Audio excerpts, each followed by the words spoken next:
All right, so the topic today is power and authority. So the first thing when we're talking power and authority within any political system that we should be thinking about is precisely where does power and authority actually come from within a given system, and why is it important? Why is it important that the people who are in a position of power have a level of legitimacy, particularly when we talk about the context of African politics? This is it's a very important question. Particularly when we look at the post-colonial context in Africa. I mean, obviously, in Africa we do see a lot of issues of political instability, political upheavals, and in many times even coups in which the military would actually step in and overthrow a particular government.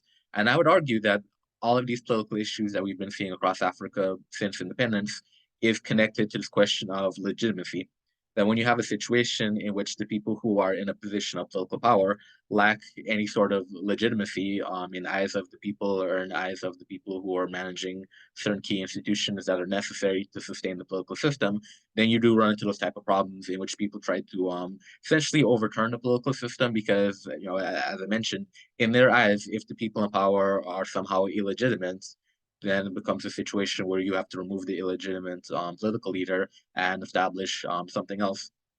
So, within the context of pre-colonial African societies, there was still this question of legitimacy. There was this question of exactly where does power and authority come from when we're talking about the ruling class. And as we spoke about in the lesson last week, that within African, within pre-colonial African societies, we do see examples of different political structures. So I spoke a little bit about what we call decentralized or chiefless societies in which there wasn't necessarily a single individual leader, and this is contrasted to monarchies, to kingdoms and empires in which there was a central leadership figure, that typically being a monarch, a king, or a ruling emperor. So within those type of different political structures, there's this question, as I mentioned before, about legitimacy. Where does power come from? How is power maintained? And we spoke uh, particularly about this question of empire, and I spoke about like, certain examples of powerful African empires. Ghana, Mali, and Songhai were the three examples I gave in the last discussion. So within the context of empire, when we're talking about power and authority, not only are we thinking about where does power and authority come from in terms of the internal political structure, but how is it maintained? So, as we mentioned, when you're talking about building a massive empire, you're talking about engaging in military conquest, and you're also talking about establishing a type of military power to then sustain those conquests. Because, as you would imagine, when you go out and conquer another group of people through the military, you then need a certain degree of military power to sustain that conquest. Otherwise, you're gonna have a situation in which the people who are under your control end up breaking away. So this is where military power does become particularly important when we're talking about empires, pre-colonial African empires, that the military power was an aspect of maintaining the authority and the legitimacy of a given political ruler, because that power was needed not only to expand the empire, but to maintain the territorial structure of the empire and then to defend the empire from outside attacks. So a big part of what you see when you're talking about political structures in Africa was that the military was one of the means in which given ruler would legitimize power. So it was a situation in which rulers who tended to be weak military rulers were then seen as illegitimate in a particular way, because those leaders weren't capable of defending the nation in the way that the nation needed to be defended. That leader wasn't in a position to maintain the territorial structure of the nation and to maintain the power of the nation. So that's one of the ways we see that power and authority were established in pre-colonial African societies through a military institution, through that type of military power. But on an even deeper level, there was the aspect of not just the military power, but how did a given ruler or a given leader connect with the masses of people within that political structure? And this is where religion becomes important for the purposes of what we talk about in this course. It came up last week in the discussion. And when we talk about African politics, typically we're not dealing with religion in terms of the spiritual aspect of it, not religion in terms of how people believe and how this belief impacts people's day to day experiences, how people view the world and interact with the world. when we talk about religion in a political context, it's typically how does religion connect to and influence the political structure. And this is, particularly important in Africa, and not just Africa. Outside of Africa, we find examples. For example, in medieval Europe, there's this concept of the divine rights of kings, and this concept was rooted in the notion that the monarchs in Europe were divinely appointed by God. That their position was a divine position, and they ruled through the authority of God. In China, in imperial China, there was a similar concept known as the mandate of heaven. Like the divine right of kings, this was a concept that was rooted in the notion that the ruling emperor in China was essentially given a divine right to rule, and this was a mandate that came from heaven, the mandate of heaven. But what was particularly interesting about the Chinese concept of the mandate of heaven was it not only was used to legitimize the power of the ruling emperor, but also helped to place certain restrictions so that an emperor who ruled very poorly, an emperor who failed to take care of the needs of the Chinese people, was then seen as an emperor who had lost the mandates of heaven, and therefore, in the eyes of heaven, the emperor was no longer fit to rule. And this was then used to justify overthrowing that emperor and replacing that emperor with another emperor who was then given the same mandate from heaven. And this aspect of a political structure will become more relevant next week when we talk about democratic structures in Africa. But that's just something to keep in mind. Outside of Africa, there was this concept of a divine right to rule, and this divine right to rule, in certain contexts, actually would was placed as a limitation on power for certain ruling emperors.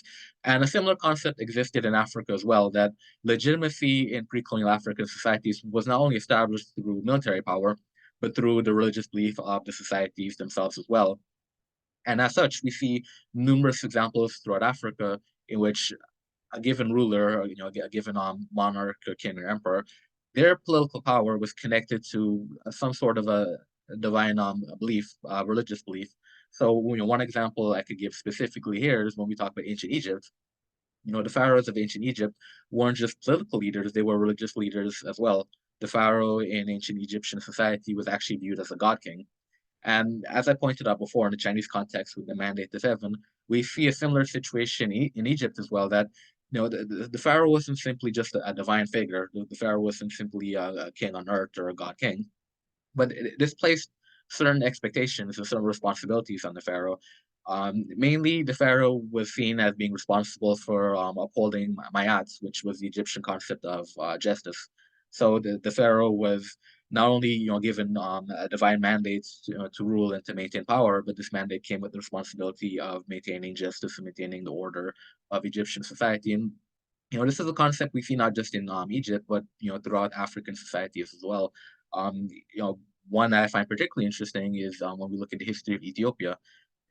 There's a book called the Kibra Nagast, and that book purports to give the history of the ruling monarchy, the ruling empire in Ethiopia. And according to the Kibra Nagast, the monarchy in Ethiopia actually traces its lineage to King Solomon of, of Israel.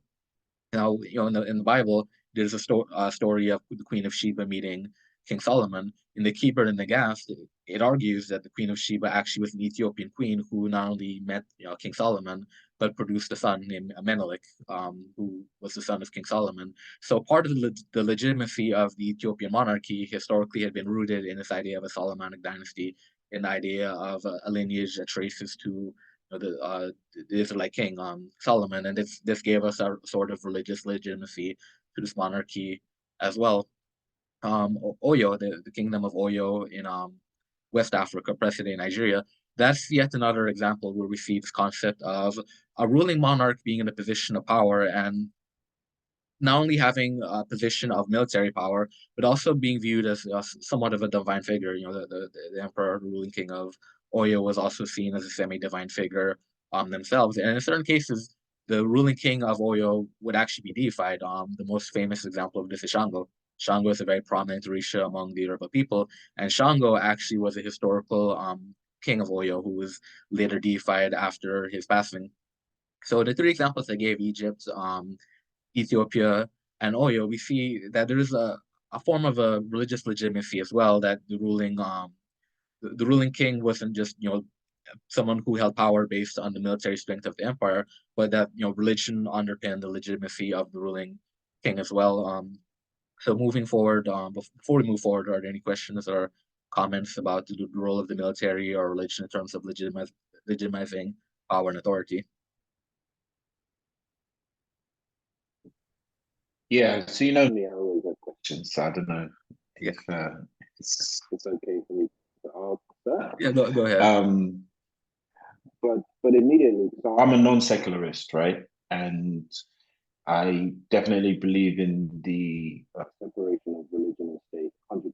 I think when you have them combined, it's a very dangerous thing, right? Yeah, Um, so by that history, are we saying that secularism is African or is it universal?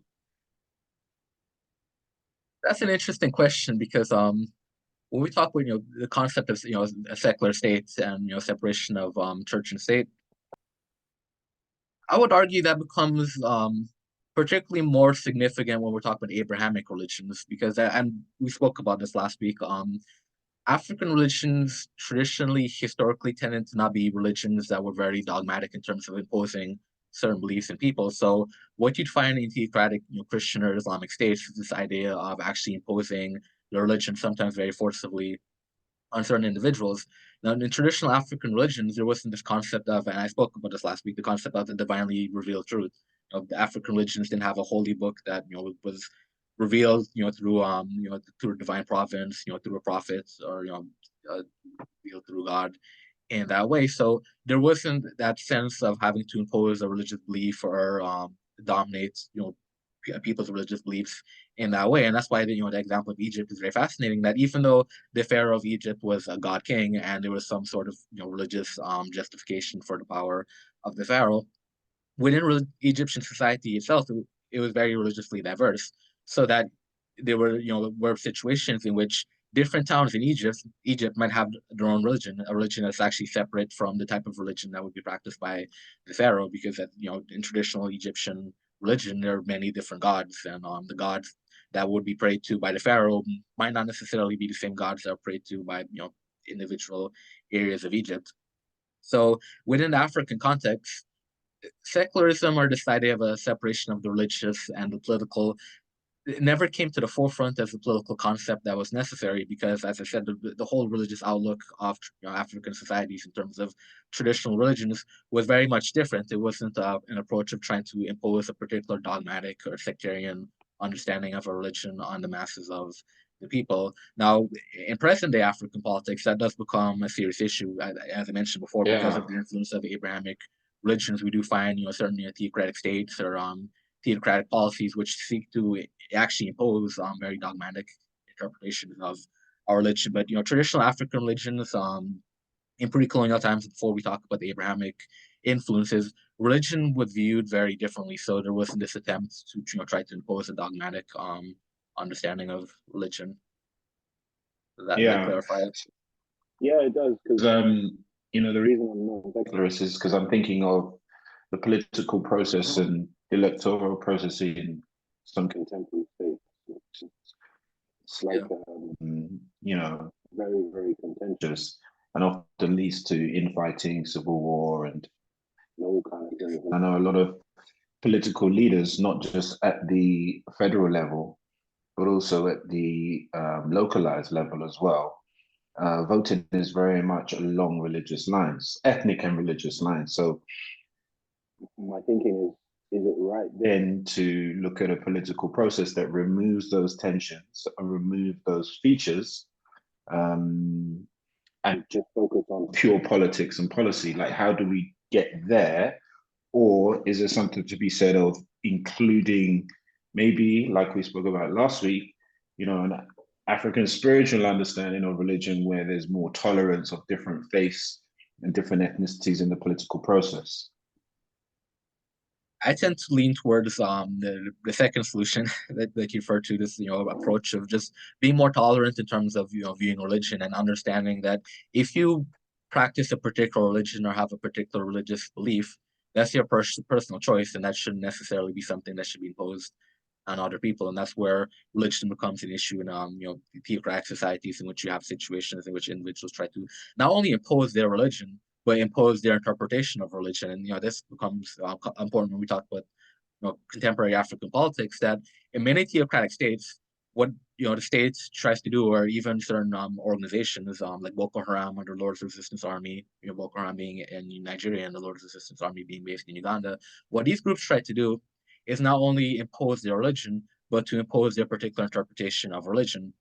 So that when we see a group like Boko Haram, they're mainly terrorizing other Muslims in northern Nigeria because they're trying to impose their particular interpretation of Islam Mm. on those individuals. Sudan has struggled with this as well. That in Sudan, Muslims who have very moderate or views on Islam that are viewed as being moderate have actually gone to prison and in some cases even been executed for apostasy because even though they're Muslims, their moderation in terms of the Islamic views clash with the more sectarian or dogmatic interpretation of Islam in the Sudan. So this is the problem we see across Africa. Not only this idea of imposing a particular religion on a group of people, but imposing a particular interpretation of religion, a very dogmatic interpretation of religion. And as I said, in the pre-colonial African context, just because of the ways the African religions operated, just because of the particular cultural worldview of African people, that aspect of the problems that we see arising with religion and politics never became an issue in traditional African societies because there was always this understanding that religion is very I won't say personal in the sense that obviously when we talk about African spirit religions and spiritual practices, they were shared by the wider community, but there wasn't the sense of trying to impose your personal outlook or your personal religious belief on the wider society. So where religion was concerned in politics, as I mentioned, it was this concept that the ruling king was a semi-divine figure. The ruling king was appointed in that position by God, or that the ruling king represented God or the religious or the spiritual belief of the given society. But that religious aspect or that religious connection to the politics in African societies never became a situation where then it became the task or the responsibility of the king to impose his particular interpretation of religion or to impose his particular religious views on the African masses. So and we'll build on this more next week when we talk about democracy. But part of why religion became important within African context is it did serve as somewhat of a check and a balance, towards the ruling king, and that's why I mentioned before that this concept of a god king in African politics it did empower the king to a certain degree, but also placed some responsibilities on the king that the king had a mandate, to uphold, that the king had to abide by certain expectations, certain cultural, religious norms, and that any king that violated this was then in violation of the religious views or religious understanding of that society, and therefore that king had to be removed because that king had, overstayed his welcome, that king had lost the legitimacy that had been talking about. Part of the problem too in theocratic societies rooted in Abrahamic religions is that ultimately the authority comes from God, but in the concept of the Abrahamic religions, there isn't this idea of a God king. There's simply God and the prophets. So for that reason, now it becomes very tricky to then use those religions as a check and a balance on the person who is in power, because even though those religions are political to a certain degree, it is very difficult to hold religious leaders accountable. For example, in theocracies, someone who's mandated to be a representative of God. Typically, they'll in the Islamic context, they'll say, "Okay, I'm representing Allah," and they'll implement Sharia law. To then go against that a precedent in a Islamic theocratic society is viewed as going against the very will of God. Is viewed as going against the teachings of the Quran, etc. So then it's almost a situation where to rebel against the state is seen as a rebellion against God. Whereas in the traditional African, context, rebelling against a particular king wasn't actually viewed as being rebellion against God. In fact, rebelling against the king could be we're rebelling against this king because this king is actually undermining the will of God and harming the religious connection to the divine of the society in that way. So it was a very different religious structure that did place certain limitations on the ruling king. And what we find in modern day theocratic societies in Africa is that religion is actually used to protect certain regimes against running into those issues, so that a regime could be engaged in all sorts of abuses under the guise of a religious justification. As I mentioned, Sharia law being a justification in many Islamic theocratic societies of implementing these abuses and then there's no recourse against these abuses because the justification is we're doing this because we're protecting the will of God, and we're doing this up to uphold the law of God, and any action taken against the state is an action taken against the will of God. And you typically didn't have that understanding, that very sectarian understanding of religion in a traditional African context. Any more comments or questions on that? Yeah. No, I just had one thought that, like, when you were saying that it was not very much used kind of to impose religion on others, but from like readings and from conversations, I have the feeling that it was not used to impose on others, but it was very much something that was used to stand on, like kind of to root histories of origin in and stuff like that. So actually like very important to legitimize power, or also like systems of how the community was set up and stuff, but not really outside of the community. Yeah, correct. Yeah. And that again is one of the key differences with African religions and Abrahamic religions, particularly Christianity and Islam. They're what we call universal religions, that the teachings of Jesus in Christianity or the teachings of the Prophet Muhammad in Islam, they're for everybody. They're for all of humanity. These teachings, even though, take for example Islam, even though Islam emerged within Arabic societies, the teachings of Islam aren't just for Arabs. Islam presents itself as a universal teaching for all of humanity. Typically, what we find in many African religions is the religious views are rooted within a particular ethnic group. So that, for example, I spoke about Oyo as being the example I gave. That religion in Oyo wasn't just used to legitimize the power of the ruling king of Oyo, but it was rooted in the cultural worldview and the cultural understanding of the Yoruba people. So that with Oyo, when Oyo went out and conquered other territories, for example, Dahomey. Dahomey is a well-known example of a kingdom that had been conquered by Oyo, given that Dahomey eventually rose and became a powerful kingdom as well.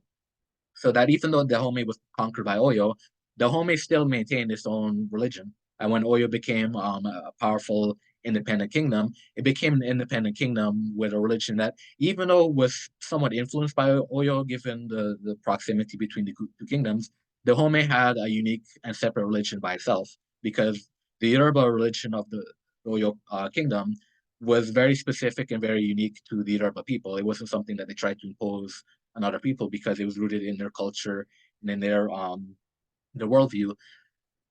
And when we talk about Abrahamic religions, I specifically mentioned Christianity and Islam because these tend to be more universal religions. So an example that would be very similar to the African worldview of religion in the Abrahamic tradition would actually be Judaism.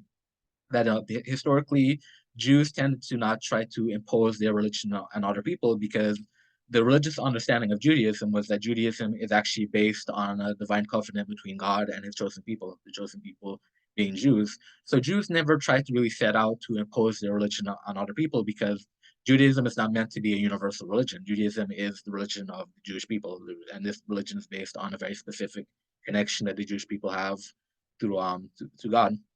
So it's very similar to many traditional African religions, that these religions are particularly rooted in a certain ethnic group's understanding of their connection to God, and it's their connection to God. It's not a view that they try to impose on other people. And as I gave the example of Oyo and Dahomey, even though Oyo had conquered Dahomey, Oyo didn't try to impose its religious views on the people of Dahomey, or didn't try to impose its religious views on other kingdoms and civilizations that Oyo had conquered. So, again, it goes back to this idea that religion within political religion within this context in pre-colonial African societies was used to give a certain legitimacy to the ruling king. But beyond that, it wasn't something that necessarily had to be imposed on the masses. And this is why I mentioned military power as well, because Dahome's power and control over, Oyo's power and control over Dahomey wasn't rooted in religion, it was rooted in the military. So that when Oyo started becoming weak militarily, that's when the Dahomey emerges and becomes a powerful kingdom in its own right. That Oyo is eventually able to even overtake the military power. Dahomey is able to overtake the military power of Oyo and become an even more powerful kingdom. And that Oyo was based on that military power. So this is where we see that when we talk about legitimacy and power and authority in pre-colonial African societies, that religion did play an important role in terms of justifying the power and authority granted to a particular leader within that kingdom, but military was a big part of legitimizing a leader as well. It was a big part of maintaining that power and that authority, because in a pre-colonial African context, if you're the king of an empire, this concept of being a god king or having a connection to the divine doesn't get you very far if you don't have the military power to sustain your empire. So, typically what we find in many African societies is that the decline starts through military weakness. Egypt is another example, that even though the Pharaoh of Egypt was a god king, during periods of time where Egypt was weak militarily, that's where we see a decline in Egyptian society. And particularly those of you who are familiar with ancient Egyptian history would understand that ancient Egypt was actually a fusion of two kingdoms, the northern and the southern kingdom. So that during periods where Egypt was weak militarily, the two kingdoms would actually separate and break apart and become divided kingdoms. So religion, as I mentioned before, religion was important as a justification for the power of the king, but ultimately military strength was really important as well. So in a pre-colonial African context, empires tend to be more concerned or more preoccupied with maintaining military strength than trying to impose a particular religious view on other people. Because as I said, the religious worldview of African society was very different. I mean, religion wasn't seen as something that necessarily needed to be imposed on other people. Religion was actually more so seen as something, and I mentioned more similar to Judaism, is more so seen as something that's connected within that particular ethnic group and connected to their culture, connected to their history, and connected to their specific understanding of God.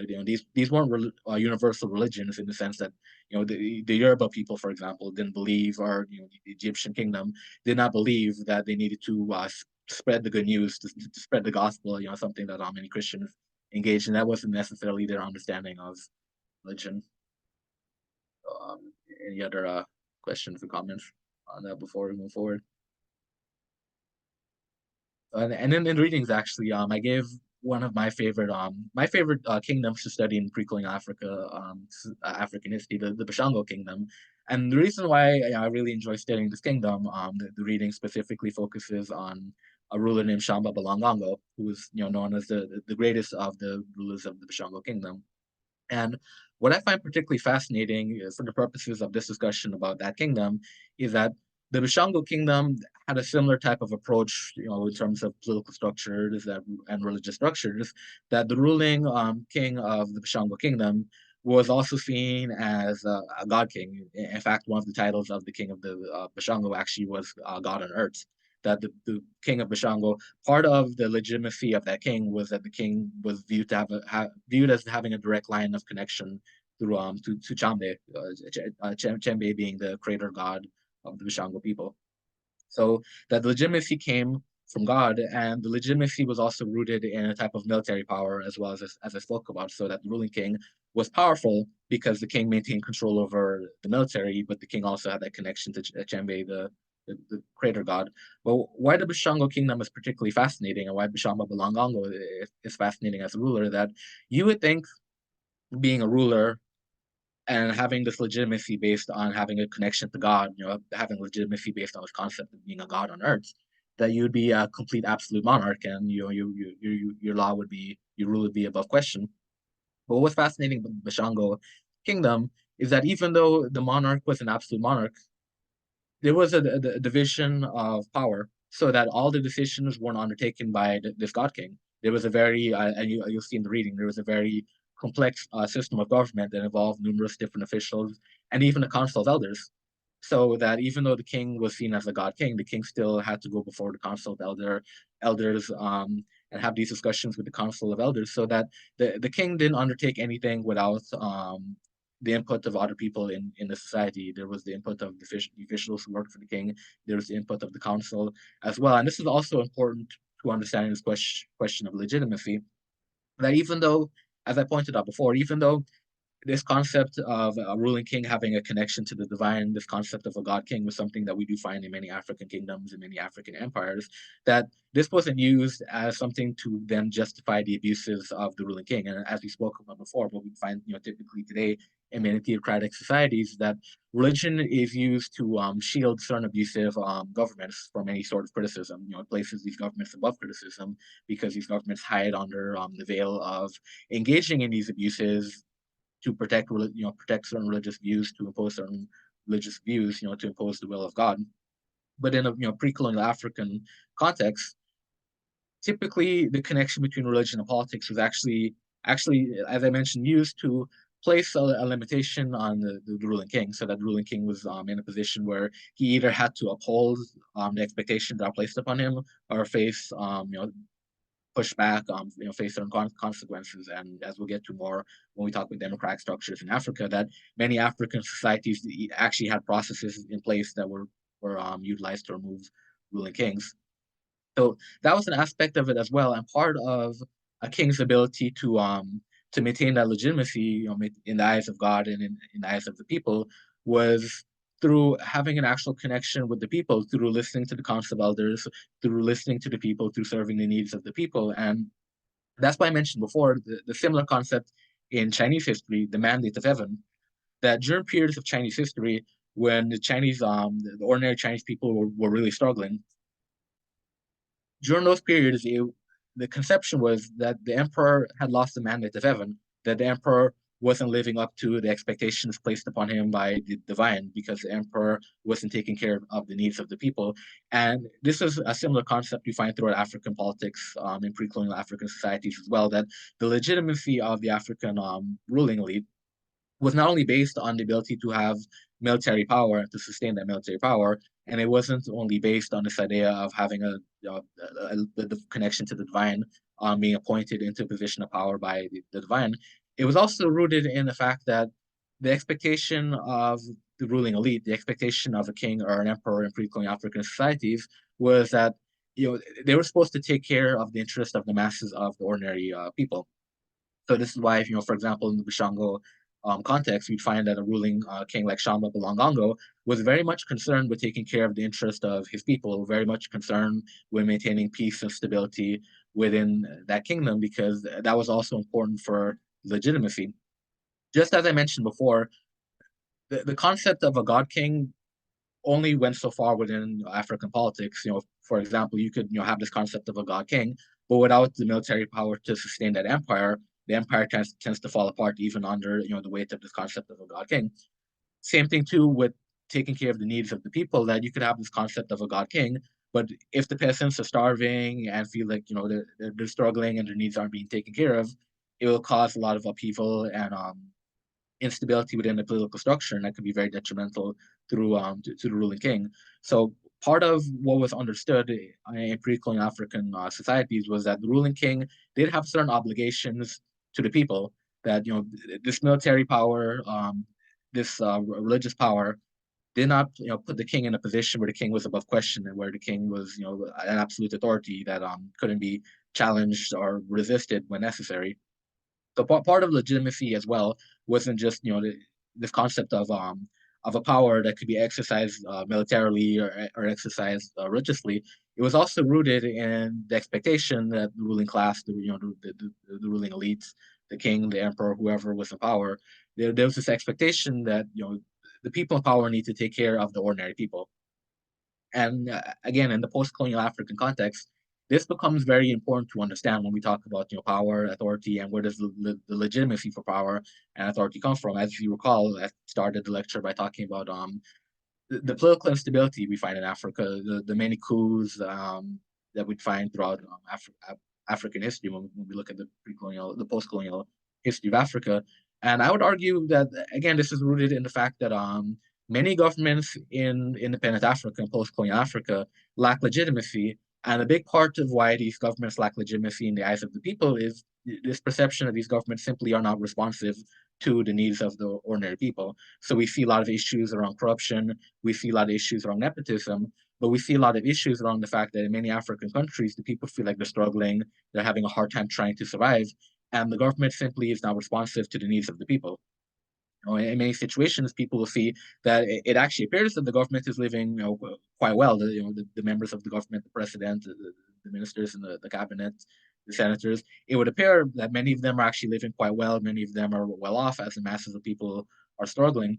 And this is where we run into problems of legitimacy in post-colonial African societies. That the masses have a sense that the government really is not taking care of them. That the government is actually benefiting from the exploitation, benefiting from the struggles of the masses of people. And even though this is a problem we see in the post-colonial African context, this was also relevant to pre-colonial African politics as well, that there was an expectation that the ruling king actually needed to look out for the needs of the people. And as you recall, last week, one of the topics that came up in the discussion was this question of why we shouldn't romanticize African history.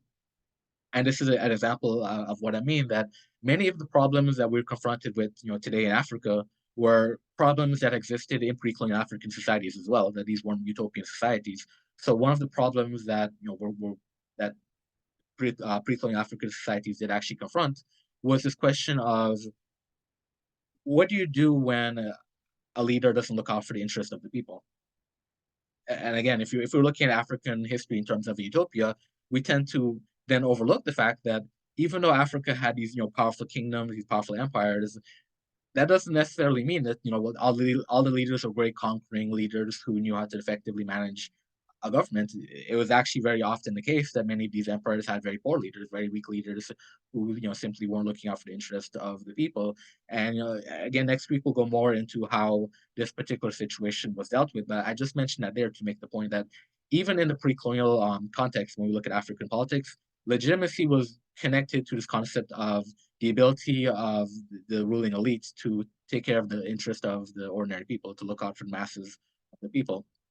And in the post-colonial African context, this is where we run into a lot of problems, and this is why so many governments in Africa today lack real legitimacy in the eyes of ordinary people, because there's this idea that these governments really are not looking out for the interest of ordinary people. Before moving forward, Nigel, if you have a comment or question. Well, it's just a kind of a thought. I mean, and it's for everyone, not just for you, Dwayne. I mean, I'm sure we all have our own opinions on this, but why do we have a tendency to romanticize historical Africa or pre-colonial Africa? I'm not sure where that comes from. Yeah, because to me, like I said to you last week, when I hear empire, I kind of know what empires mean. Yeah. When I hear secularism, I kind of know what that means. I hear what you're saying about legitimacy amongst the people, but then you also have legitimacy between states as well. So that the whole need for military power is another aspect of this I think we're going to discuss. But I don't understand why people tend to kind of quite naturally romanticize and think of these concepts in the pre-colonial African situation as good. Yeah, so before getting into that point, you mentioned legitimacy between states, and again, I'm glad you keep bringing up this point that when we talk about empire, we really need to think about what an empire actually is. And empire is not always positive, particularly for the people who are actually conquered by the empire. So when you talk about legitimacy between states, that's actually an important point, because as we're talking about legitimacy, I do want to make the point that when we're talking about empires and military kingdoms, legitimacy in terms of the ability to look after the interest of your people didn't always extend to the people outside of the empire. And the Home is a great example of this. The Home, actually, the Home is very infamous for its role in the slave trade. The Home is one of the kingdoms that not only was actively engaged in the slave trade, but also defended the slave trade, to the point where when Britain actually wanted to abolish the slave trade, the Home opposed the attempts to abolish the slave trade, because the slave trade became so lucrative for the Home that it was actually something that the kingdom of the Home wanted to continue. But the reason why I mention this is that as infamous as the Dahomey was for its role in capturing and selling other Africans into slavery, typically the rulers of the Dahomey did try to look out for the best interest of their people, particularly Gezo. Gezo is the ruler of the Dahomey who actually was the ruler who opposed the attempt to abolish the slave trade. So that even though he was this notorious slave trading African king, Gezo also had the reputation for taking care of the interest of the people of Dahomey, that he was really interested in the well-being of his people. So I want to make that point that when we talk about empires in Africa, the emperor did have a certain obligation or responsibility to take care of his own people. It didn't extend to people outside the kingdom.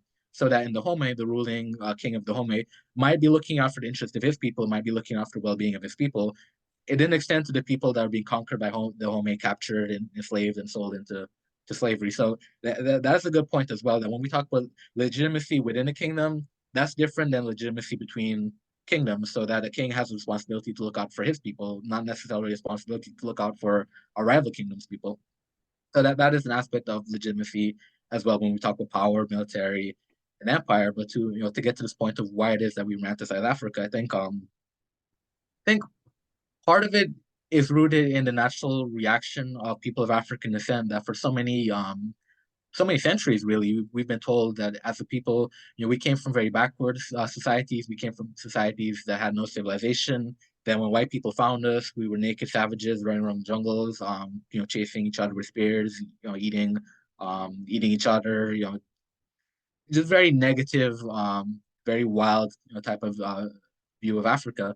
So I think this did create a tendency to move in the opposite direction, where the image of African history that we have been given was so utterly negative that we wanted to romanticize Africa and create an image of Africa that was completely, utterly positive, so that everything about Africa then became positive to the point where it almost became utopian. Because it is true that when you look at Africa's history, we did have, very grand civilizations that have very powerful states.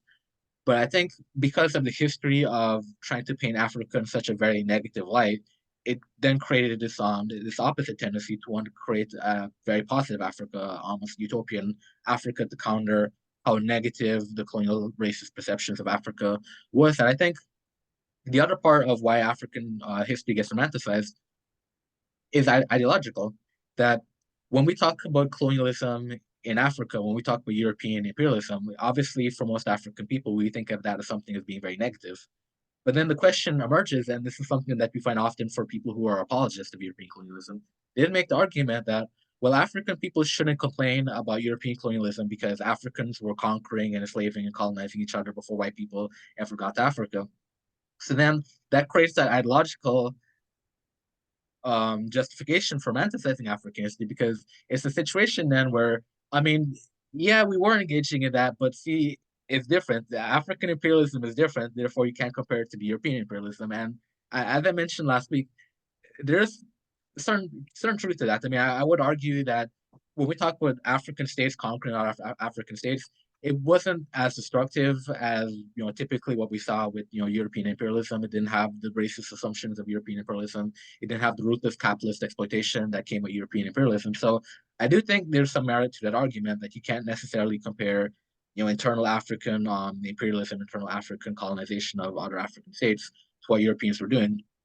But then that should not be used as a justification for empire in Africa, nor should it be used to overlook the fact or undermine the fact that when we're talking about empires in Africa, these are very brutal empires. The process of building an empire is often a very bloody one, and that's why I made the example of Oyo and the Home. That these were two kingdoms that were actually at war with each other, and the war became so so destructive between these two states, and there was such a great degree of animosity between the Home and Oyo, that when the Home actually gained its independence from Oyo, when it was able to become politically powerful enough to actually break away and to sustain its independence, the Home engaged in a practice of capturing and sacrificing people from Oyo, sacrificing Yorubas from Oyo, to send them to the ancestors, to show the ancestors that the Home finally have become independent of Oyo, and that now we're in a position where we're actually capturing people from Oyo and we're sacrificing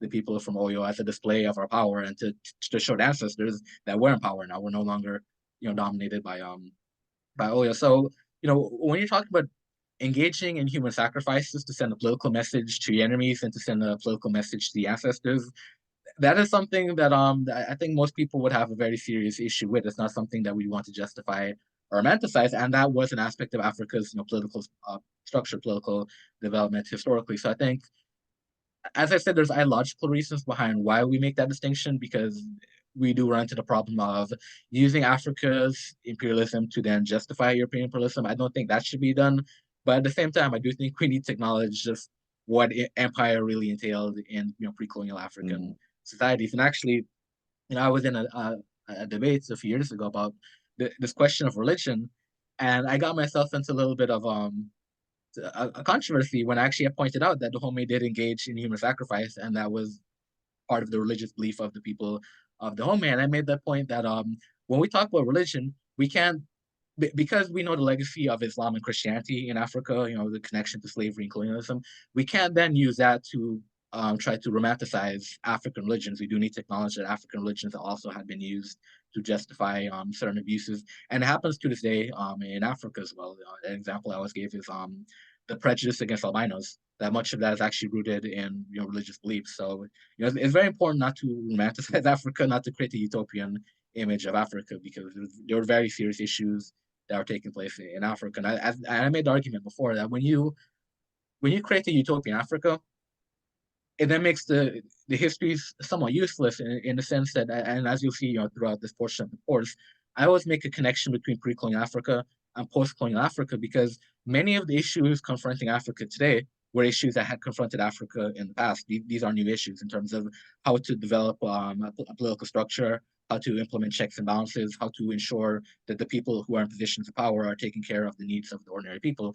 These are not new issues in Africa. These are issues that Africa has been dealing with, even in pre-colonial times. So when you create a utopian Africa, you essentially strip Africa of all of these issues that Africans were grappling with even before the colonial period. So having said that, B, you have a question or comments? I just wanted to say that I've encountered from time to time, so I'm German, and when I've been to a few countries that were colonized brutally by Germany, and it happened quite a few times that people were like, yeah, the French were really brutal, but the Germans were okay. And I somehow have the feeling that there's sometimes this kind of reaction, or this, it's even the same with the Holocaust in Germany, and then but forgetting about colonial crimes. If something really bad happened, it's kind of easy to absorb the focus and then forget to kind of diversify what happened before and kind of stick to the good things, or the things that kind of counter the really bad experience that is more recent. That's just the idea that just came to my mind. Yeah, that's a good point. And I think when we talk about history, it's important to understand that these are actually actual real people that we're talking about. That even though we're looking back at it in hindsight, and it might be just a text to us, it might just be a documentary, it might be a video, that these are actual real people. So, for example, when you mention the Holocaust, it's very easy to think of the Holocaust as this great atrocity in which millions of people were killed, but we really do have to think about the fact that when we talk about for example, the Holocaust, 6 million people being killed in the Holocaust, that's 6 million individual stories, most of which will never be told. So it's a similar thing when we talk about empire. That when we talk about empire, we do have to keep in mind that the story of empire is not just the story of the people in power and the positions of power of the empire. It's also the story of the people who've been conquered by the empire. The story of people who necessarily weren't in a position to have their history memorialized in a way that's readily available, but that is part of it as well. And the reason why I'm thinking about this is, typically when we see people trying to justify colonialism in Africa, these are people who have never actually had to live through colonialism in Africa. So, the argument would be, well, colonialism was bad and it did engage in these abuses. But on the other hand, these were the positives of colonialism as well. We do see a lot of those justifications. But in my observation, it typically comes from people who either weren't living under colonialism or weren't even alive during the colonial period. So, we do tend to have to be very careful of not trying to impose our biases on historical experiences that we've never actually experienced ourselves. So for example, with colonialism, that when we talk about, when some people talk about the benefits of colonialism, it's important to really weigh that against people who were actually colonized. How did they feel about being colonized? What was their experience being colonized? And I think it's important to really think about history that way. It's very easy to think of history in terms of just powerful empires and great leaders, but we do have to understand that beyond the powerful empires, beyond the great leaders, there are many individual stories, and oftentimes these individual stories are individuals who, suffered at the expense of the rise of a particular empire. So when we talk about colonialism in Africa, we talk about millions of Africans who suffered at the expense of enriching the colonial powers of Europe, particularly Germany. The German Empire was built at the expense of the colonies in Africa. So you could read history. You could read the history of the German Empire as this great, glorious, powerful empire. But part of that story as well is the story of what was the German Empire doing to people in Africa. What were the British Empire doing to people not only in Africa, across the world, India, the Caribbean, etc. So that's an important thing to understand with history, that we are talking about individual stories as well, and oftentimes these individual stories tend to be neglected in favor of a grander narrative of powerful empires and powerful leaders. And the final point I'd make on that is the Marxist interpretation of history. The Marxist interpretation of history is that history is actually made by ordinary people who typically are not actually recorded in the halls of history, but that their contributions are really what are driving the force of history, even though oftentimes working people are invisible in terms of recorded history. So that is a great comment, because it is important to keep in mind that when we talk about history, we do have to keep in mind the experiences of ordinary people who are outside of these positions of power, the experiences of ordinary people who might have been at the opposite end of an empire. And that's why Nigel keeps talking about the problems connected to this concept of empire, because no matter how great or powerful an empire is, empires are always based on this idea of conquering another people and subjugating another people. And it's true in African history as well. So that is something to keep in mind, as when we're talking about pre-colonial African politics, when we're talking about powerful kingdoms, powerful empires, typically they're always going to be built at the expense of another group of people who are conquered and subjugated. And it's important to keep in mind the experiences and the stories of these people, even if it's not recorded in history. And Nigel, you want to make a comment? No, I'm good. I think that's great summarization, actually. And I just think our job as political scientists is to just be aware of our own bias when we're building policy and ideas and creating new knowledge, that we're not falling into that romantic trap, right? So I think that's the overall message. Yeah, B, you had another question or comment? Yeah, just a quick question, because it's kind of something I thought about when I was writing the essay. Do you by any chance know, I was wondering about like kind of the civilian toll in wars.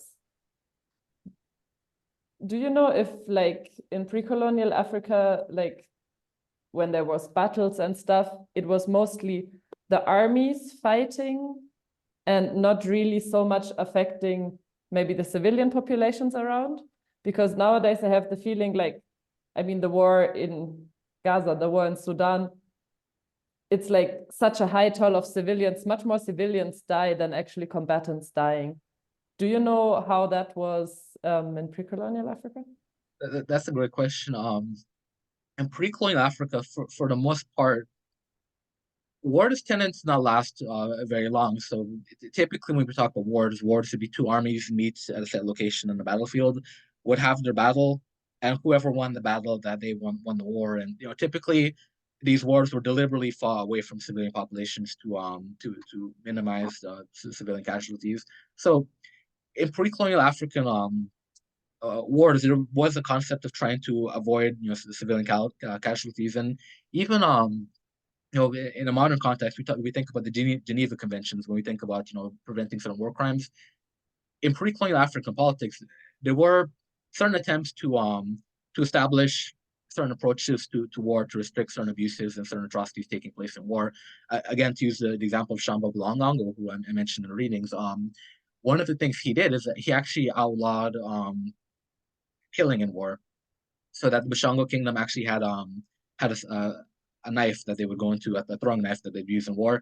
He outlawed the use of the throwing knife, and instead had his soldiers fight with sticks, with clubs, so that they wouldn't actually inflict casualties on the enemy. So he, even though he wasn't a pacifist, he did believe in war when necessary. He didn't he tried to avoid bloodshed and didn't believe in killing during war. The Kuru Kanfunga, which is the traditional constitution of the Mali Empire, there was a provision in that constitution which said that when you were in war, you could kill your enemy, but you shouldn't humiliate the enemy. Yeah.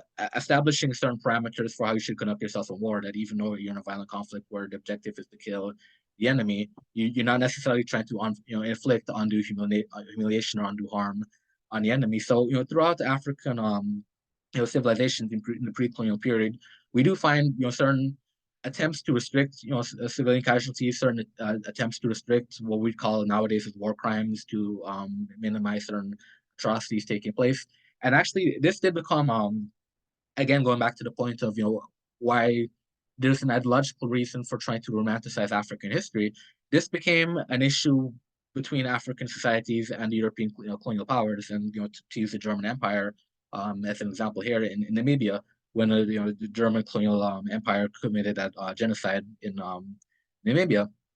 It was a situation in which the Germans were at war with the Herero people in Namibia, and traditionally the Herero people, when they engaged in war, they tried to settle the war through negotiation, through a peaceful negotiation. As I pointed out before, that was an aspect of how Herero society tended to minimize the atrocities associated with war. That even if you engage in a violent conflict, there's always this attempt to create a peaceful, lasting solution to the conflict. And as the Herero people were getting ready to engage in a peaceful peace talks with the Germans, the Germans the German colonial power in Namibia were actually plotting the genocide of the Herero people. So the Herero people were preparing for peace, and the Germans were preparing for genocide. And this is something we see throughout Africa's history when Africans are engaging in combat with the colonial powers of Europe. That many times the Africans were simply unprepared for the ways that European colonial powers engaged in war. Because, as I pointed out, typically in African societies, you didn't engage in war by going and raiding an enemy village. You would attack an enemy army and meet them on the battlefield. But the colonial powers in Europe, part of their tactics was to deliberately attack villages and to terrorize civilians who weren't even engaged in combat. Um, I particularly wrote about this in a South African context when the European colonial powers were fighting the Zulus and the Xhosa people of South Africa. That same thing in South Africa. The tradition was typically wars were dealt with between two armies meeting at the battlefield and settling it in a battle. But the European military would actually engage in assaults against villages. They would go and attack villages, destroy crops to starve the civilian population. In South Africa, that typically was not the way that war was conducted. So it put Africans in a situation where they weren't even prepared to engage in the type of wars that the European powers had engaged in, because traditionally African wars were fought not in terms of attacking civilian populations, not in terms of terrorizing civilian populations. Now, I say all this. I do want to make the point that I'm speaking very generally. Obviously, it wasn't the case across Africa, that we do find examples where African armies did attack villages, did kill civilians, particularly during the slave trade. The slave trade involved a lot of raiding, a lot of situations where armies would actually go and attack villages, capture the civilians, and sell them into slavery. So you know I don't want to give the impression that those type of abuses never happened, that it was never the case in African societies that civilians weren't targeted during war. It certainly did happen, but very generally speaking, when we talk about wars in pre-colonial African societies, there was some type of a recognition that the wars should seek to minimize civilian casualties, and the wars should have certain restrictions in terms of what type of abuses should be inflicted during the course of the war. And as I mentioned before, the example of the Bashango Kingdom, that was an example of an African kingdom in which the king completely outlawed bloodshed in war. He didn't believe in killing in war. And as I said, he wasn't a pacifist. He did certainly engage in war when he felt it was necessary. But Shamba Balangongo tried to eliminate killing in war. So we do find those tendencies in African societies as well. But as I said, that was the general approach to war. But there were also examples in which civilian populations were targeted as well. But the other aspect of it too is technology.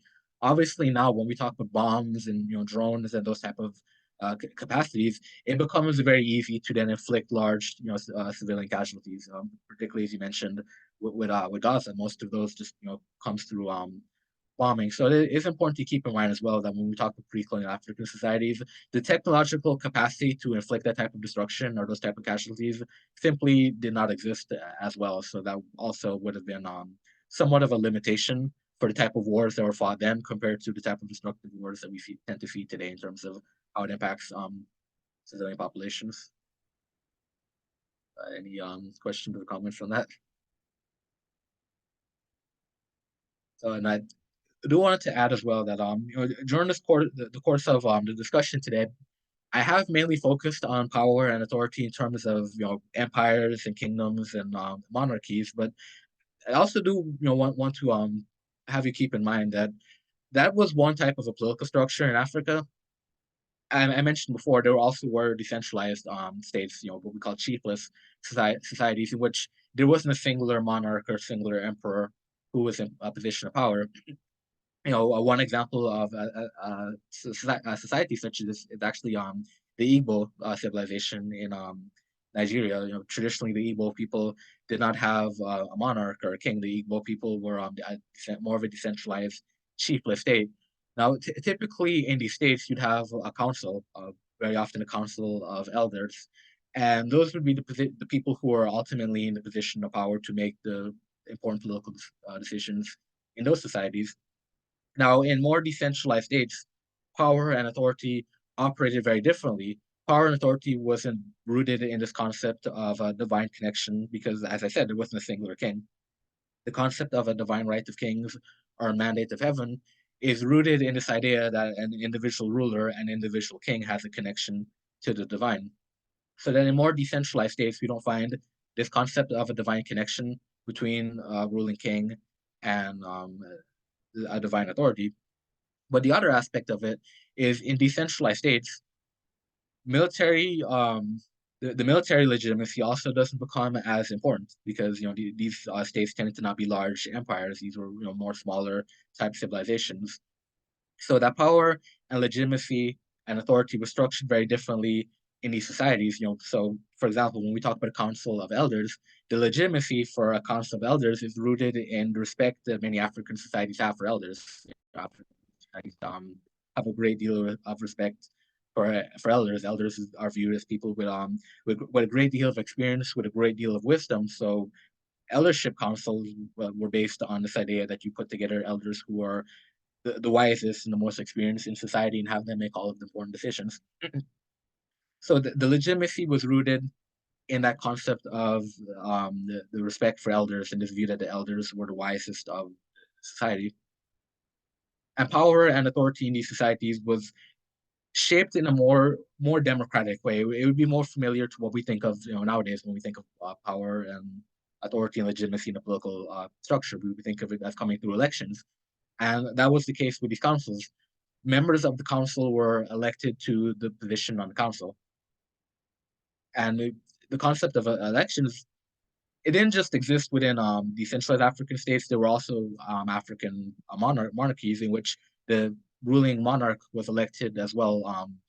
One example that I gave in a reading by an article written by George Aeti, if he points out that the Ashanti Kingdom, for example, kings in the Ashanti Kingdom were actually elected. A king had to be elected to that position. So there was a concept of electing people to positions of power. We see this in certain monarchies, for example, the Ashanti monarchy, in which the monarch actually had to be elected into that position. And we see that in the chiefless societies as well, where decisions were made by a council, typically council of elders, and the council, the members of the council had to be elected into that position to be a member of the council. So now we see here that legitimacy was actually rooted in this concept of elections. And as I said, this is more familiar to how we think of modern politics in terms of actually electing people into certain positions, and the election provides that legitimacy. So even in the pre-colonial African context, there was this concept of electing people into positions of power and establishing legitimacy through those elections. And I think this is particularly important when we talk about how power and legitimacy and authority are viewed in post colonial African politics, because most African nations today do engage in elections. And, political leaders are placed into positions of power through these elections. But as I mentioned before, even though elections do take place in post colonial African societies, we still see a lot of issues around legitimacy because people who elect these leaders still feel a sense of a disconnect from these leaders. They still feel a sense that these leaders really don't represent the interest of the masses of the people. And this is where the military institution becomes important in the post-colonial context. So as I mentioned before, in pre-colonial African societies, military was important for establishing power and authority for an empire, because the military was used to expand the empire, the military was used to protect the empire, to sustain the empire. But the thing to keep in mind about military when we talk about pre-colonial African societies, even among very powerful empires, is that the concept of having a standing army was something that was actually very rare in African societies, and you'll actually see this in one of the readings, the same George Aite article that I mentioned. He pointed out that it was really only a handful of African societies that even had standing armies. By standing armies, I mean having a permanent army, a permanent army that's constantly ready to be deployed in battle. Typically, how armies were structured in most pre-colonial African states is it'd be a civilian army.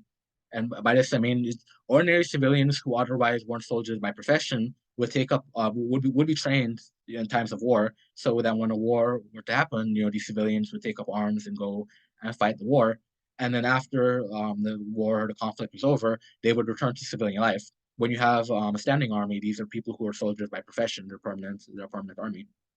So standing armies were actually very rare in pre-colonial African societies, even among very powerful kingdoms. Many of these powerful kingdoms still relied on having a civilian army.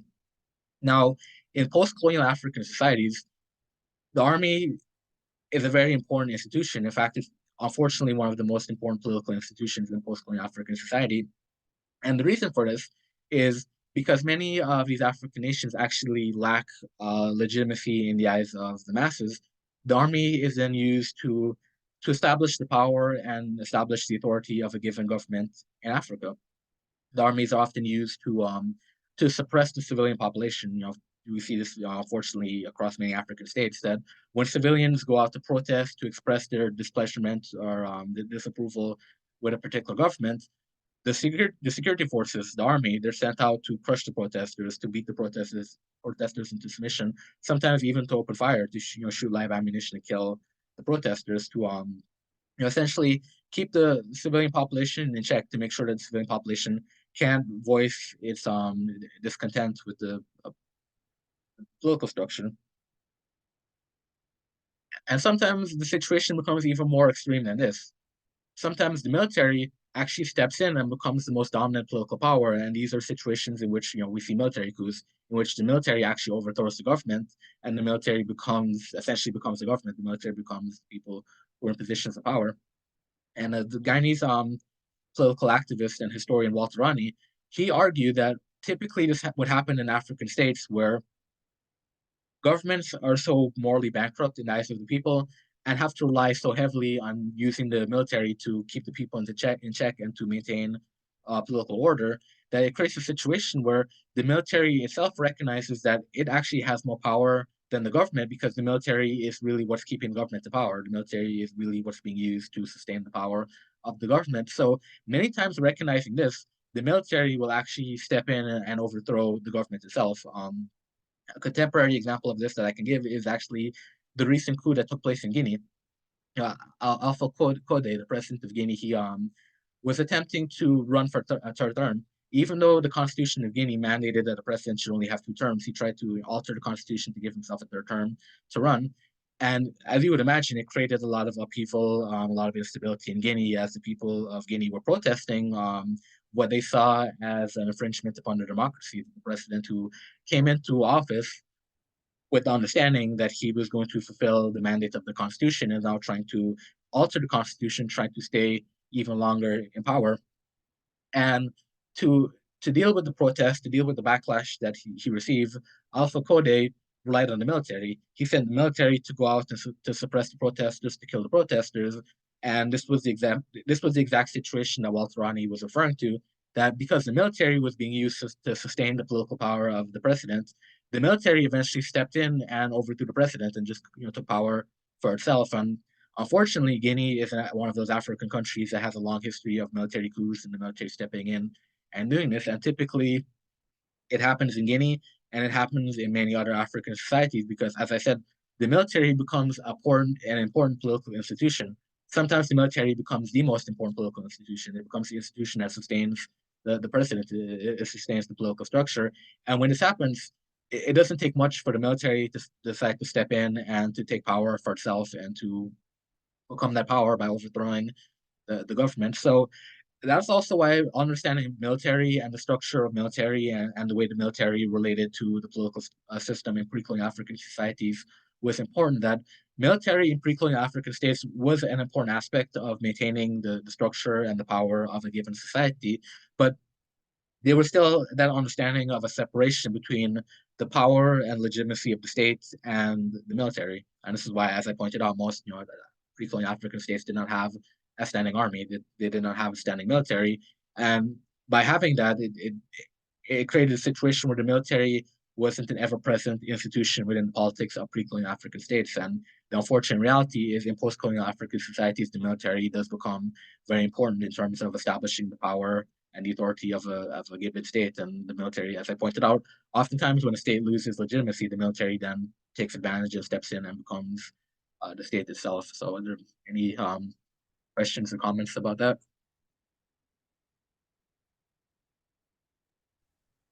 Yeah, just a quick one. So you mentioned something about constitutional power as well. So I'm assuming, correct me if I'm wrong, that in secular states, the de facto constitution is maybe like the religious kind of order, if you like, or the spiritual order, or the cultural order, excuse me. And then there wasn't some kind of written constitution. It wasn't like a Magna Carta or something like that. Yes, it's correct. I made a reference to the Kuru Kanfuga, which is known as the Constitution of the Mali Empire. It has since been written down, but traditionally it was actually preserved through oral tradition. It wasn't a written constitution; it was just passed on through oral tradition. So what you find in many pre-colonial African states is that there wasn't a written constitution, there wasn't a written body of laws. That the laws were just part of the social structure, part of the culture, part of the society, and they were just generally understood to be part of the cultural worldview of the society. And this is why I mentioned before that the concept of a god king, the concept of a king having the divine powers, it was connected to this concept of sustaining the order of society. I made the point before, but the Pharaoh of Egypt was viewed as having the responsibility of maintaining Mayat. Mayat was, the Egyptian concept of justice. So that even though this wasn't a written constitution, there was a general understanding that Egyptian society operated through this concept of Mayat. That Mayat dictated what was considered just, what was considered moral in Egyptian society. And a good pharaoh was expected to maintain Mayat. The good pharaoh was expected to maintain the traditional notions of justice and morality within that society. And that was, the case throughout many pre-colonial African states, that it was a sense of a traditional type of justice, a traditional type of laws. It wasn't, necessarily codified in the way that we see in Western societies. It wasn't written down in a constitution or in a body of laws, but it was just part of the social order of the society. It was part of the structure of the society. In certain cases, it might be recorded through oral tradition and carried on through the tradition of the griots of those societies and passed on in that way. But it wasn't written text in the way that we think of constitutions in modern societies now. It was just part of the cultural and the traditions of the society as a whole. And the king was viewed as, in monarchies, the king was viewed as being tasked with the responsibility of upholding these laws, upholding these traditions. So in the context of Mali, for example, the ruling king was actually expected to abide by the provisions in the Kuru Kanfuga to protect these traditions, to make sure that they were upheld. When we get to the democracy, then we'll delve deeper into discussion of what happens to kings, what happens to rulers when they didn't uphold certain expectations or certain mandates placed upon them. There were provisions put in place to remove these rulers. But to answer that question, that even though there weren't written constitutions, there was still some body of understanding that dictated how a ruling king was supposed to govern, and there was an understanding of the laws and expectations of a given society. I mean, and that's essentially what a constitution is for. The constitution essentially is a written structure for how the government is expected to govern, how government is expected to relate to ordinary people. And that concept did exist in African societies as well. There was this concept of these were the expectations placed on the government, these were restrictions placed on the government, and this is how the government was expected to relate to ordinary people. as I mentioned before, though, now when we're talking about this concept of empire, it does create a situation where even though these are expectations placed on the monarchy in relation to members of the kingdom, those might not necessarily be the same obligations that an empire might owe to people who are outside of the empire. And that's why I mentioned the Home as an example, that the king of the Home was expected to protect his people, to protect the people of the Home. That obligation did not extend to rival kingdoms, to kingdoms outside the Home, and as such, it was the case where the Home would actually go and attack these kingdoms, raid these kingdoms. As I mentioned before, even perform human sacrifices based on people who have been captured through these kingdoms. So that when we're talking about the pre-colonial African context, even African states that did have these provisions did not always then extend to how these states were supposed to treat people outside of the kingdom. Which, why to me, the Coro Confunga is fascinating because that the Constitution actually laid out a provision for how the people of Mali were supposed to engage the enemy combatants in situations of war. As I pointed out, that Constitution stipulated that you could kill an enemy in war, but you weren't supposed to humiliate your enemy. But so for the most part, when we're talking about those type of laws or expectations in African pre-colonial African context, we definitely do need to keep in mind that when we're talking about the empire, the way that an empire was expected to treat its own civilians or its own subjects might not necessarily be the same as how an empire would have treated people who were outside of that political structure. Do you have any further comments or questions to add to that, Nigel?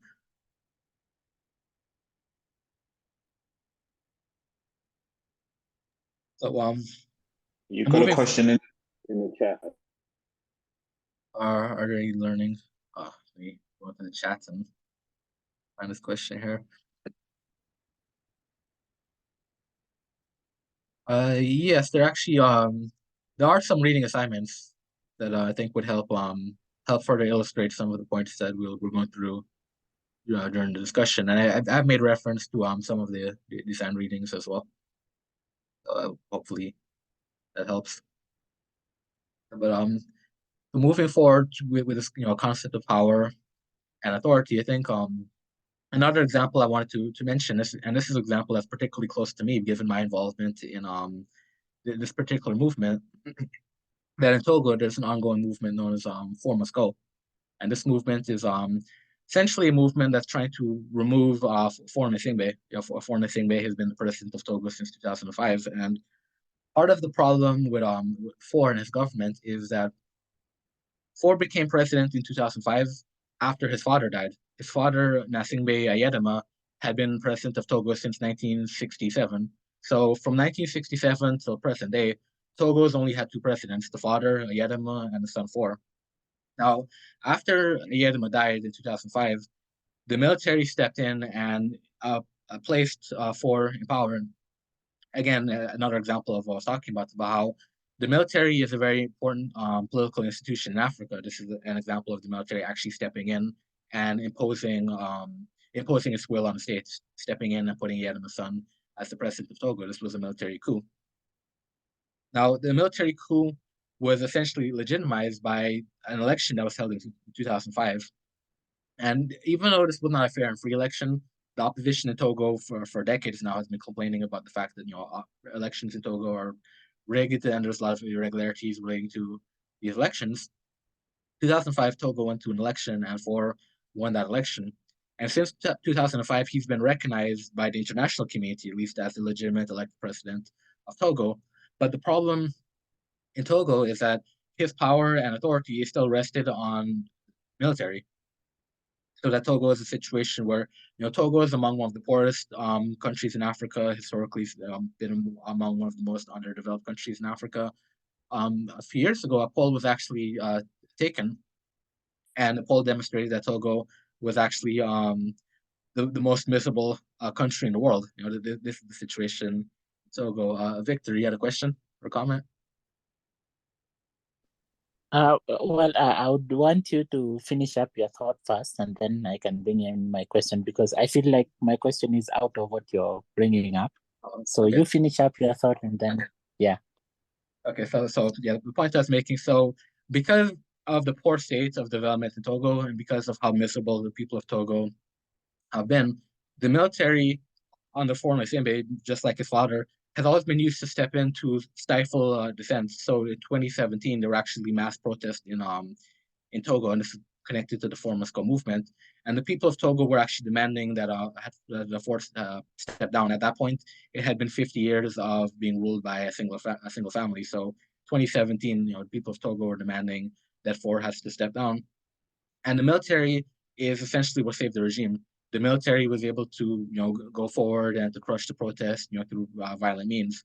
So again, that's another example of the point I'm making, that, in post-colonial African politics, a lot of African leaders lack legitimacy, and this lack of legitimacy is rooted in the fact that the masses of people don't see these leaders as representing their interests. The masses of people in Africa don't see these leaders as being leaders who really are taking care of the well-being of the masses, and the masses can do very little about this. In the context of Togo, the masses can't vote the government out of power because of the irregularities that take place every time there's an election. The fact that very often opposition leaders even boycott elections in Togo because of just how restrictive the elections are in terms of the election not being free and fair. But yeah, at the same time, it becomes difficult for the masses of people in Togo through mass protests because of how connected the military is to the states. So that anytime the masses of people try to protest against the state, the military is used to oppress the people of Togo.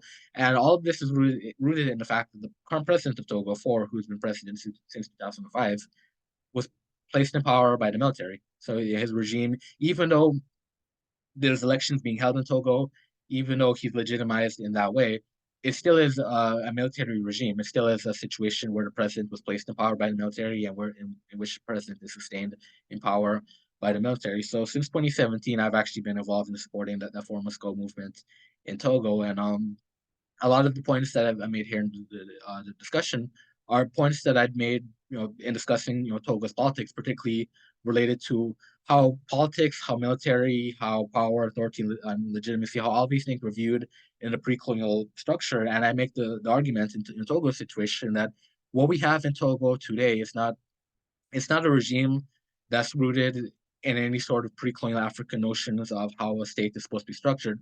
This is very clearly a colonial state. This is very clearly a colonial structure in Togo, and to the point where it was brought to my attention when I started really investigating the situation in Togo that the torture methods actually used by the military in Togo were methods that the Togolese military learned from the French. So that a lot of this is a holdover from the French colonial system. But this is not a political system that's rooted in Africa, in traditional African political structures.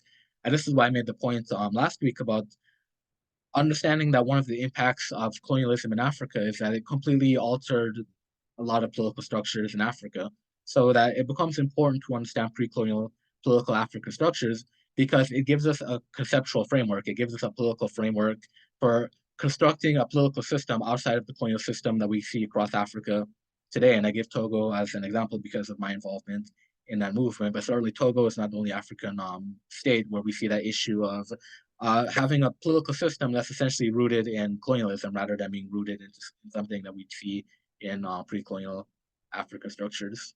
So having said that, Victor, you can go ahead with your question or comment.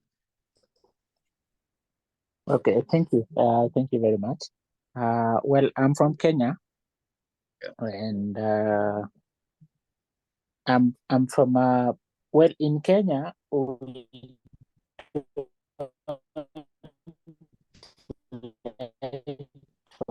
admit it, but most of our politics is very tribal in Kenya.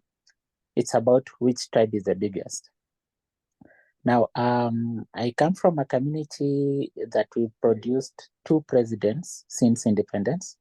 I'm sorry to say this, but we had the 2nd president in Kenya and the current 5th president. And much as we want to achieve, to feel that all Kenyans are part of the system, that all Kenyans can develop in the economic foundation of the country and all that, at the end of the day, in Kenya, most of the politics that is played in Kenya is tribal. which language do I speak? Who do I identify with the closest? And I tend to me, despite the image of Kenya being one of the faces of democracy in Africa. So Africa is considered as a continent of darkness and all those stereotypes that we have about Africa.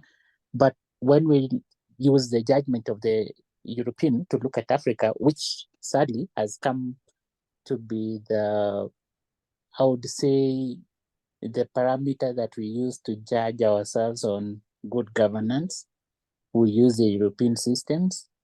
And when you use that, Kenya comes forth as one of the most progressive countries in the continent. But when it becomes sincere and come to the ground, we realize that there are people that are dominating Kenyan politics that necessarily do not represent the traditional way of the African. You know, when you look at the different forms of government that the Africans used, whichever community we come from, whichever tribe we come from, if we tend to go to the Western way of describing us, everybody had a voice, you know. We could put in whatever we want to do. We could put in whatever our ideas were. And there is a way that we could come together for the prosperity of all. But as we keep going forward, we tend to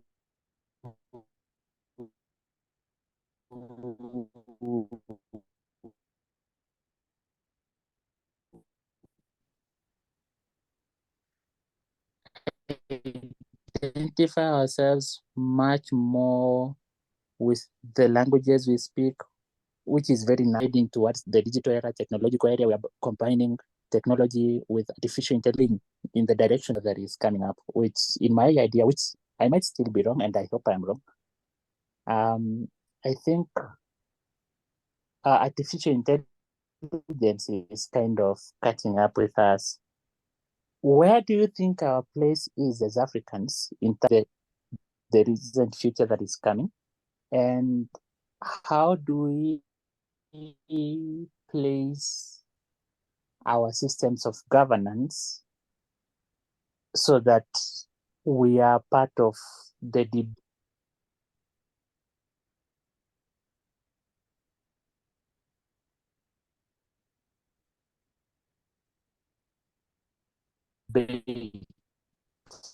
We're struggling to hear you, Victor. future? Yeah, we were breaking up towards the end there. Oh, So I'm sorry. could you Okay. re-ask us the question? What I meant is, looking at where we are today as Africans, and looking at where the world is heading, we need to have a say in the policies that we make, because despite us being people of different nations, people of, you know, different cultures, different religions, different beliefs, we are heading into some kind of the same future, a future that is controlled by technology, that is controlled by artificial intelligence.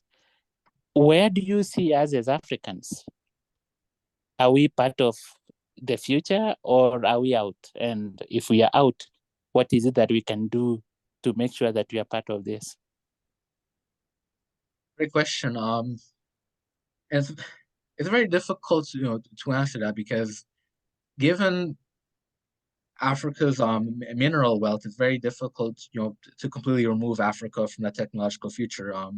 Many of the powerful technological states need Africa's resources to even build the type of technologies you're referring to. So Africa will never be out in that way, but unfortunately that creates a situation for Africa where Africa will never be out of the technological picture, because the world needs Africa's resources. But if Africa is not properly politically organized, Africa is not properly economically organized, then Africa might very well be out of the picture, in the sense that other nations get to benefit from Africa's resources, and Africans maintain to be underdeveloped and not to benefit from those resources. So that obviously is the issue that we're not just dealing with now. It's been an issue that we've been dealing with since independence in Africa. Since the post-colonial period, we've been dealing with this question of how do we reach a point in Africa where the African people are actually benefiting from Africa's resources? Because obviously, the issue with colonialism was that the European colonial powers came into Africa, stripped Africa of its resources and exploited African people, so that the colonial powers were benefiting more from Africa's resources than African people were. So when we when we progress to independence, the post-colonial period, we're still confronting the challenge of African states are politically independent, but yet we still see a situation in which resources seem to benefit outside nations more than it benefits the people of Africa. So I think Africa will never be out of the technological conversation for that reason.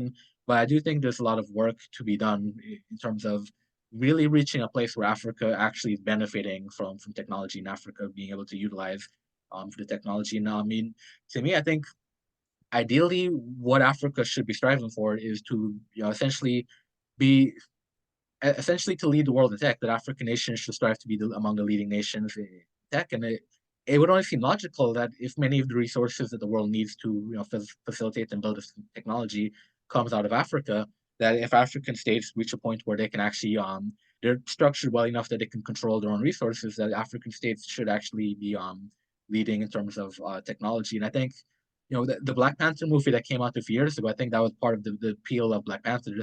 This perception that perhaps if Africa had never been colonized, that African states could actually lead the world in terms of technological advancements, because so much of the resources needed for this tech comes out of Africa anyways. But before we can reach that point, there definitely needs to be a lot more work done in terms of the politics in Africa. And I'm really glad you mentioned the points about Kenya, because that is true. Kenya is actually seen as one of the more stable countries in Africa, one of the more democratic countries in Africa, and part of that is, as I mentioned before, talking about the role of the military in Africa, that African states that tend to not have a lot of issues with military coups, tend not to have internal civil wars and those type of conflicts, are then inherently often seen as being more democratic, or seen as being more stable. But that's not necessarily always the case, and I think that's why it's important to really develop new frameworks in how we think about politics, particularly democracy. That you very well could have a society in which you don't have a military regime, in which you actually do have what are called what we call democratic elections, but then those elections by themselves don't actually create the democracy, or don't create a democratic state in which the needs or the interest of the masses of people are represented. And part of what would undermine that in many states is, as you pointed out, the problem of tribalism in Kenya. This is an issue we see in many African states as well. So it creates a situation in which if a particular tribal group or a particular ethnic group is in power, if they're trying to use tribalism as a means to divide the society and as a means to sustain its power, and again that's related to legitimacy. Part of what tribalism is rooted in is this quest for legitimacy, that you build legitimacy based on having a tribal or an ethnic connection to a particular group of people. So if you structure your politics in that way, if you structure your politics based on the fact that I belong to a particular tribe and therefore you should support me because I belong to that tribe, when you become elected into power, if you're still trying to maintain those tribal politics, you tend to want to look out for people that belong to your group before you look out for other people in society. And this is where you see a lot of those tribal tensions coming from the perspective that a president belonging to a particular group is going to look out for his group, and might even neglect or exploit members of a different group. So that is an important point you raise as well. That simply because a state seems like they're democratic and the other side seems like they're stable on the other side, it doesn't necessarily mean that that state doesn't have those type of issues. Particularly in Kenya, that even though Kenya does not have a military regime, obviously there is a history in Kenya of the Kenyan government utilizing security forces to suppress dissent, to engage in the type of abuses that I spoke about before. And this happens even though Kenya is not a military state. This happens in many African societies that are not military governments, they're not military states, but yet we still see these same type of abuses emerging. So that's an important point you raised as well, that we really do need to start developing definitions of how we look at African politics beyond what the international community might look at, beyond what Western governments look at, because typically the international community, where Africa is concerned, look for stability and democracy on a superficial level, and that's the issue in Togo, that after 2005, Togo has had democratic elections. So where the international community is concerned, Togo must be a democracy because Togo has elections. Never mind the fact that the elections aren't free and fair. Never mind the role of the military in shaping the politics in Togo. Never mind the human rights abuses. The international community is only interested in having these elections only having superficial appearances of democracy. So I'm glad you raised that point about Kenya, because we do find that throughout Africa, that African states that don't have the issue of military coups, don't have the type of political instability that we see, don't have civil wars, those states then tend to be held up as models of democracy or models of stability. But upon closer examination, we'll find that even in those states, there are still a lot of those issues surrounding political legitimacy, around abuse of power, abuse of the military. Those things happen even in states that outwardly might appear to be more stable and might appear to be more democratic. So those are some great points, and it's a great question as well. So thank you for that. Yeah, can I also add? I mean, I don't think that situation is unique to Africa, though. If we look around the world at most political systems and processes, it's just natural that people vote for people who, I guess, are akin to their people or tribe, as you call it, right? So if you look in America, I'm sure I know that happens definitely, which is why you have Trump up for re-election. So I don't think that particular problem is unique to Africa. But I also think it's worth pointing out that this is one of the unique propositions of this course, is that as we develop our knowledge and skill as political scientists, is that it's a multi-pronged approach. And how do you find solutions to bring true democracy to the political process wherever you are?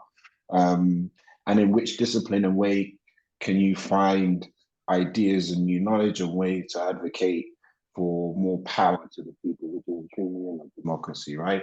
So as we go on, what we'll be challenging you to do is develop your ideas on how that can happen in whatever context that you work in, yeah?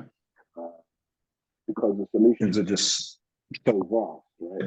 There's just so many different aspects to that question that it would probably take a year to unpick, right? So it's not just in the political systems, it's how we use technology, it's defeating neo-colonialism, it's how we work in employment with youth, with all different aspects of modern society. And that is the challenge. That is the challenge that you're going to be asked to meet by the time you get to the end of this course. So yeah, put your thinking caps on is basically what I'm saying.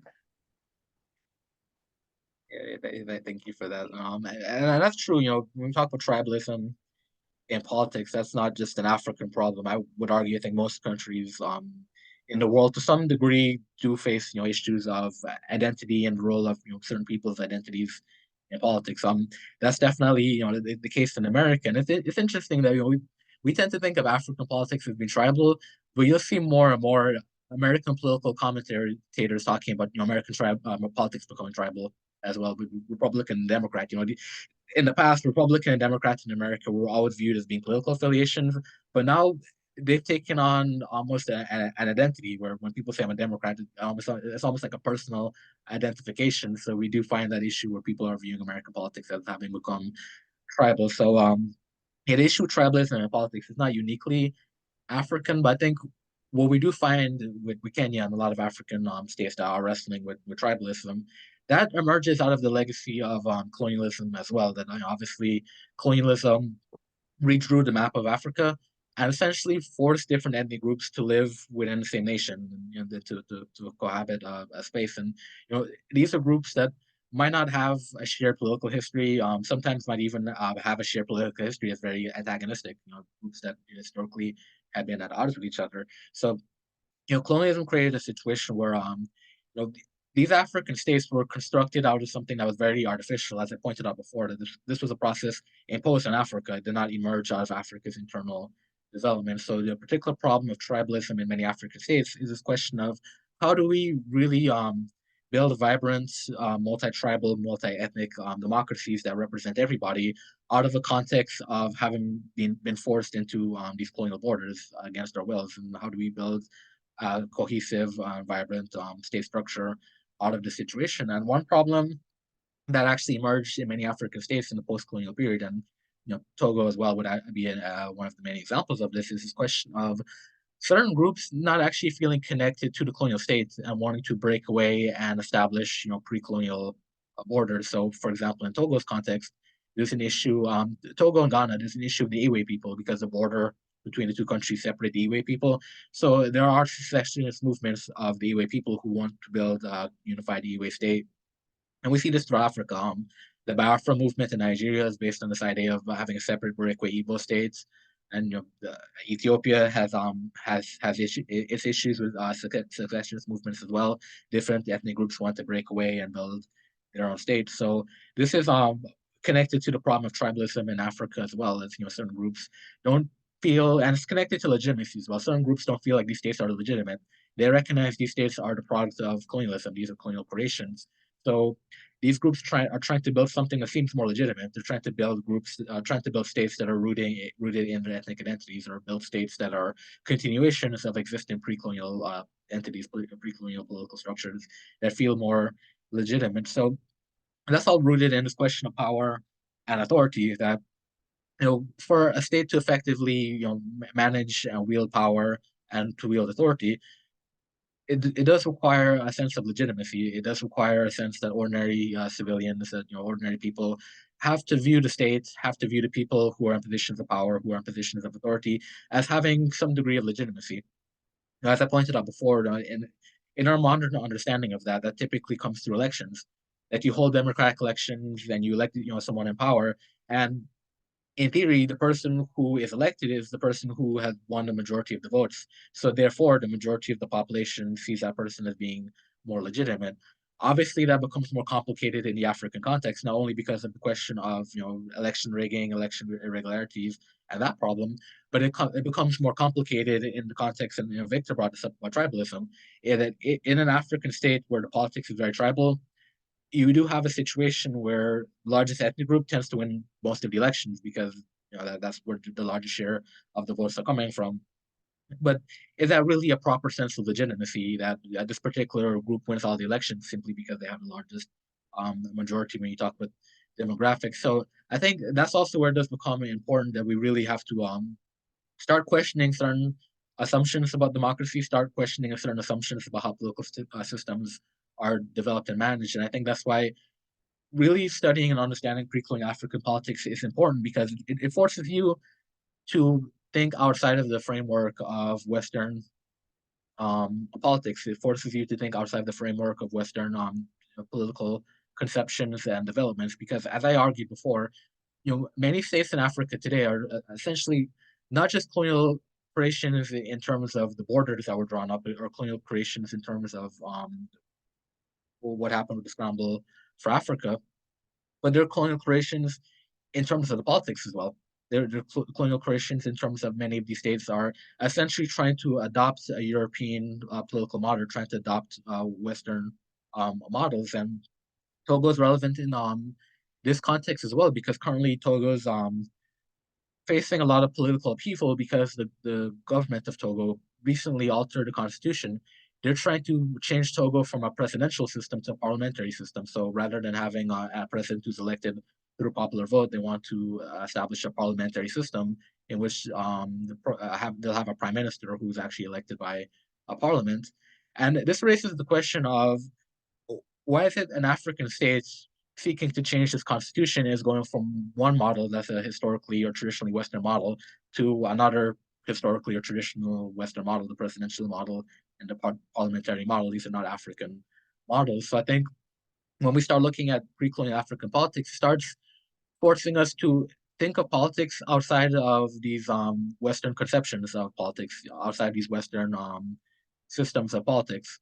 And it definitely becomes important in terms of how do we progress Africa moving forward? How do we develop the type of political structures that Africa really needs to confront many of the challenges that Africa faces? And it really forces you to even think about the roots of these problems. As I pointed out last week, part of the issue with a lot of these political institutions in Africa is that these are not institutions that developed internally out of Africa's own political evolution. So again, in Europe, the parliamentary system is something that developed out of Europe's political history. It was an internal development within European societies that have that model. Within Africa, you really can't point to any African state today that still maintains a traditional structure or a structure that evolved out of Africa's traditional political structure. So for the purposes of this discussion today, when we think about power and authority, really think about, how was power and authority structured in pre-colonial African states? What did that look like in terms of legitimacy? How did African states legitimize themselves? Obviously, we spoke about before that there was a concept of elections that existed in Africa, so it's not necessarily the case that elections by themselves are something that are inherently Western. There was an African conception of elections, and that was part of how legitimacy was established. That was part of how power and authority were established as something that was connected to the masses of ordinary people. And as I spoke about before, even religion, was part of this process as well as of establishing power and authority within the African state. And we had this discussion about what does that look like in post-colonial African context, particularly when we talk about Abrahamic religions and theocracies in Africa. What lessons can we draw from how religion was connected to politics in a pre-colonial context that might be useful to post-colonial realities? Elections, how do we, when we look at how elections operated in the pre-colonial context, how is that relevant to how we should think about elections in the post-colonial context? So I think that's something that you should be thinking about as well as we explore pre-colonial African politics. How are these things connected to post-colonial realities, and to what extent can we even use some of these concepts and these ideas and implement them in a modern setting and implement them in a way that actually could be beneficial to the current political struggles that Africa faces today. So, with that, any more questions, comments?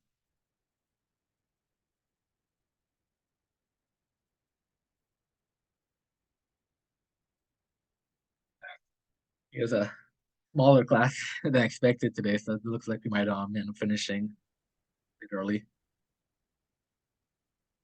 I don't mind.